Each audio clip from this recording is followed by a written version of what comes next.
Good morning, all. I would first like to thank the ESSD for giving me this opportunity to present in this Nestle Symposium on nutrition, advances in dysphagia for patients with stroke, optimizing assessment and nutritional intervention. This is my declaration. So, what are the learning objectives we are going to talk about today? Impact of dysphagia on the nutritional status in patients after stroke, efficacy of medical nutritional therapy in preventing and addressing malnutrition, compensatory treatments that are available, such as texture modified diets, and how to increase nutrient density, use of thickeners in alleviating dysphagia symptoms, and initiating safe swallow to improve the nutritional intake in patients, interdisciplinary collaboration in the management of dysphagia after stroke are some of the points we are going to look at today. So, the stroke and its long-term consequences, we know that with global aging, stroke has emerged as a major public health threat. Dysphagia is one of the most frequent and potential complications of stroke, almost occurring in 37 to 78% of cases, and it is associated with aspiration pneumonia and malnutrition. There are a lot of neurological impairments resulting from stroke, which could be decreased muscle strength and coordination. There are long-term negative mental conditions, just like cognitive decline. There are limited verbal abilities, which significantly impact patients' quality of life. So, the malnutrition causes inflammation, muscle dysfunction, cognitive decline, sarcopenia, which is the loss of muscle. So, what are the long-term consequences of dysphagia? Of course, the number one is malnutrition and dehydration. When there is malnutrition and dehydration, there is muscle breakdown, the decreased functional status, there is decreased swallowing ability. As you all know, that muscles are involved in swallowing, and because of the malnutrition and their difficulty in swallowing, there is high risk of aspiration pneumonia. There is an immunocompromise, which results in increased risk of infections, and there is increased risk of breakdown. And when there is long-term hospitalization, so that causes poor wound healing and a lot of bed sores. So the decreased functional status is a long-term complication of dysphagia because of the muscle breakdown.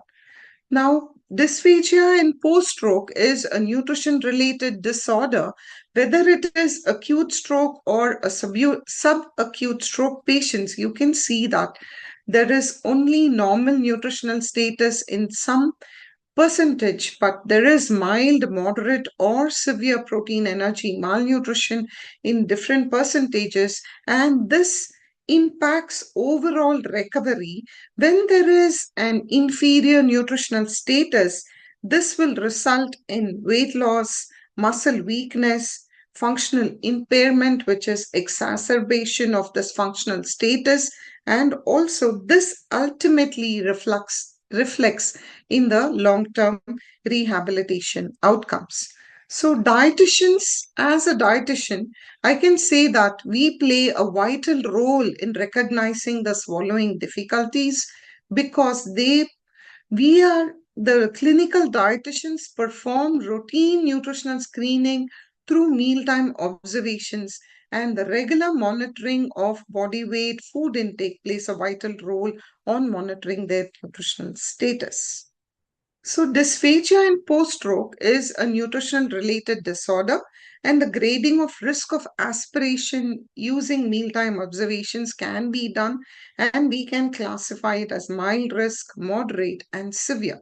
So, the parameters for the mild risk is when you watch these patients in the mealtime, lengthy meals with reduced protective reflexes, poor tongue control, the restoring of food between clenched teeth, the variable feeding status, the immature feeding patterns, the nasal regurgitation which comes out, the gagging, the vomiting, the delayed initiation of swallow where they keep it as pockets in their oral cavity, that considered as mild risk. But the moderate risk is poor bolus formation. They are unable to do it. The absent protective reflux, the reflux that is there, and the tongue pumping, the gurgling voice, the wet respiration, you can see the change in facial expression as if they are um, very much afraid to swallow, and there is sudden sweating. These are also considered as moderate risk. In the severe risk category, you can see that there is reduced laryngeal elevation, coughing associated with feeding, changes in voice quality, increased respiration rate, sudden change in color, and of course, the sudden sweating and the facial expression is also considered as severe risk. So, the first, as a clinical dietitian's role, the first thing is nutritional status is screened.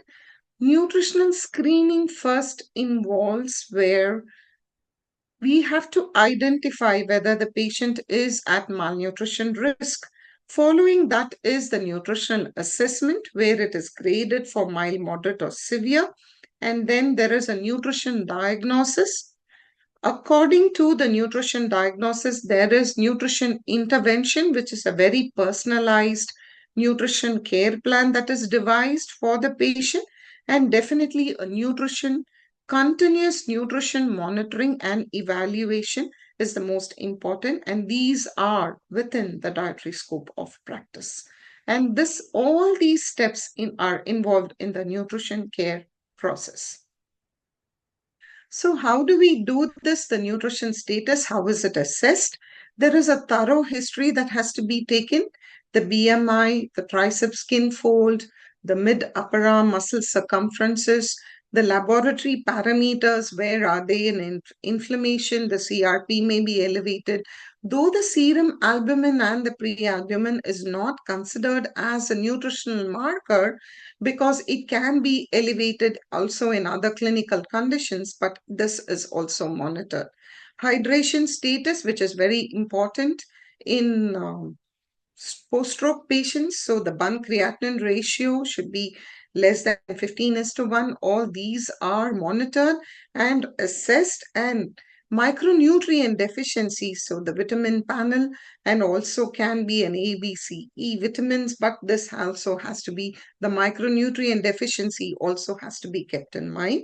Validated nutrition screening tools are must. Mini nutrition assessment, it can be a long form or a short form, a subjective global assessment, and nutrition risk score 2002, which is commonly done in the ICU. So the nutritional interventions, what are the clinical guidelines that are recommendation? Let's look at it. So the ESPEN, which is the European Society Parenteral Nutrition Guidelines for Clinical Nutrition in Neurology, states that texture-modified diets and thickened liquids reduce the incidence of aspiration, pneumonia, and stroke patients with dysphagia. And definitely texture-modified diets and thickened liquids should be ordered only following an assessment of swallowing function. So the SLP, which is the speech language pathologist or the swallowing therapist or an ENT, or depending upon the protocol that is followed in each hospital or a nursing home or a care setting, depending upon that, it is first assessed either as a bedside swallowing or as a instrumentation diagnosis, and then based on the recommendation of the SLP for a safe swallow on the HC protocol, the texture modified diet, the grading of that, then the dietitian takes it over and give the correct texture of that. So every stroke patient who receives texture modified diets, thickened fluids, should be referred for nutritional assessment and counseling and monitoring. And every stroke patient who receives texture-modified diets or thickened fluids should be monitored very regularly by trained professionals. So, continuing the clinical guidelines in stroke patients diagnosed with thin liquid aspiration. So, why? Because there is an increased risk of aspiration in thin liquids. Access to water in addition to thickened liquids should be monitored by trained professionals to decrease the risk of aspiration, pneumonia, and the other recommendation is Risk of aspiration can be reduced by increasing liquid viscosity. What this means is post-swallow oral and pharyngeal residues are common, but this can be minimized by using xanthan gum thickeners which are available. So it is the continuous monitoring is very vital. And severe dysphagia, where if it is more than 72 hours, enteral tube feeding, so the early enteral nutrition should be advised, and critically ill stroke patients with decreased level should on mechanical ventilation should receive early, not more than 72 hours. So early enteral tube feeding is advised for mechanically ventilated patients. So, coming to the European Stroke Organization and the ESSD recommendation for the diagnosis and the treatment of post-stroke dysphagia, texture-modified diets and or thickened liquids can reduce the risk of pneumonia. It is and also prescribed only based on an appropriate assessment of swallowing. So everything is very personalized depending upon the clinical condition of the patient, the diagnosis, the infarct, where it is, and so all this is very personalized depending upon the patient. So monitoring a fluid balance and nutrition status is important. Malnutrition can be reduced if we include oral nutrition supplements, supplementation, and early enteral nutrition via an NG tube is definitely important if the patient has severe risk of dysphagia.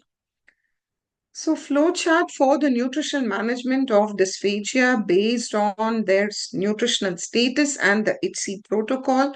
So, the well-nourished can have a texture-modified diet with increased nutrient density. Whether it is liquids, then it can be an ITSE 1 to 4. Of course, it is individualized. It cannot be a general one. And then if it is food where it is pureed, or it should be an ITSE 3 to 7. So, when there is a mild, moderate malnutrition, texture modified diets to the individual swallowing capacity is recommended, and thickened oral nutrition supplements can be added to increase the nutrient density to prevent worsening malnutrition. If the patient is diagnosed with severe malnutrition and or they are recommended by nil by mouth, then early enteral nutrition is the way to go. If there is a risk of aspiration, then if there is no, then there is a short term which is advised, which is about 4 to 8 weeks. If it is long term, then we have to look into peg feeding. And if the gut is available and good, we have to use. If there is gut, then we have to use it. So enteral nutrition is the way to go. Only when there is a problem with the gut, then parenteral nutrition is advised, and based on that, then the short term or the long term EN. So it depends upon. So if there is an increased risk of aspiration in an NG tube, then post pyloric feeding, which is a nasojejunal or a jejunostomy, is advised. Textures are depending upon the texture modified diets, which can be nutrition easy to swallow. It should have less hardness and adherence. It has to be adequate, cohesive to facilitate chewing if possible and swallowing to protect from aspiration and reduction of residues in the oropharynx. So safe swallow is the first motto. Increasing nutrient density with adequate calories, protein, and micronutrients is very important. And so the texture modified diets should be cohesive, very, very easy to swallow based on the individual swallowing capacity and a multidisciplinary approach. So based on the ITSE ranking, we can, and also the recommendation of the SLP on the type of the ITSE diet levels, we make individualized plan respecting the food habits of the individual patient and their family food habits. We give them the way of the pureed diet or a thickened liquid based on this.